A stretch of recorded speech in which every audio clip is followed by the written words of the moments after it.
digital content creators. They function as educators, reviewers, satirists, entertainers, musicians and influencers. ये सही मायने में sir Bharat के ग्रास रूट कम्युनिकेटर बन गए हैं और इनका यूट्यूब चैनल हो या इंस्टाग्राम पेज हो, ये इनके लिए सोर्स ऑफ एंटरटेनमेंट नहीं बल्कि इनकी सोर्स ऑफ इनकम है, इनका एसेट है. It is the fruit of their hard work.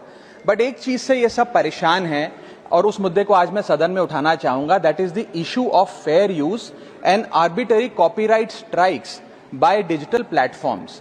Sir होता क्या है कि अगर एक कंटेंट क्रिएटर कुछ सेकंड, चंद सेकंड, 2-3 सेकंड के लिए कॉपीराइटेड कंटेंट को रीपर्पस करके कमेंट्री, क्रिटिसिज्म, पैरोडी, एजुकेशनल या न्यूज रिपोर्टिंग पर्पसेस के लिए यूज करता है, चाहे वो क्रेडिट देता हो, उसको इंसिडेंटली यूज करता हो, कॉपीराइट स्ट्राइक मारकर उसके जो उसकी यूट्यूब चैनल है, प्रॉपर्टी है या इंस्टाग्राम पेज है, उसे वाइप आउट कर दिया जाता है और उसकी सालों की मेहनत चंद मिनटों में समाप्त हो जाती है. Sir, livelihoods must be decided by law and not by arbitrary algorithms. Sir, this by no means that one is against copyright holders. उनके हार्डवर्क और ओरिजिनलिटी को रिस्पेक्ट करने की जरूरत है, लेकिन यह समझने की जरूरत है that fair use is not piracy. Fair use where sometimes the purpose of using this content is incidental or transformative must not tantamount to wiping out somebody's hard work. Sir, because innovation cannot grow in fear and creativity cannot survive under threat.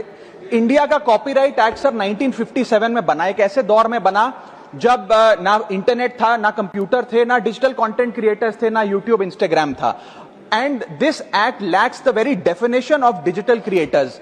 ये fair dealing की बात करता है, लेकिन fair dealing की बात किताबों, magazine और जर्नल के कॉन्टेक्स्ट में करता है, जो उस दौर की इंफॉर्मेशन डिसेमिनेशन के सोर्सेज थे, ना कि आज के दौर की. इसीलिए मैं 3 मांगे आज सदन में लेकर आया हूं. मेरी पहली मांग है, amend the copyright act of 1957 and define digital fair use. परिभाषित करिए कि ट्रांसफॉर्मेटिव यूज क्या है, जैसे कि कमेंट्री, सटायर, क्रिटिक, एक्सप्लेनेशन.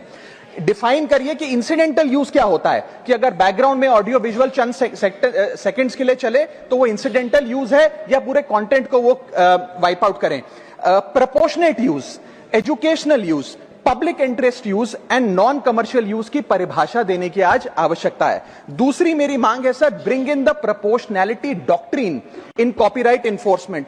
कि बैकग्राउंड में मान लीजिए कुछ सेकंड के लिए कोई वीडियो और साउंड चला, उसका यह मतलब नहीं होना चाहिए कि एक कंटेंट क्रिएटर की सालों की मेहनत कुछ चंद सेकंड्स में समाप्त हो जाए. My third demand sir is that mandatory due process before take down.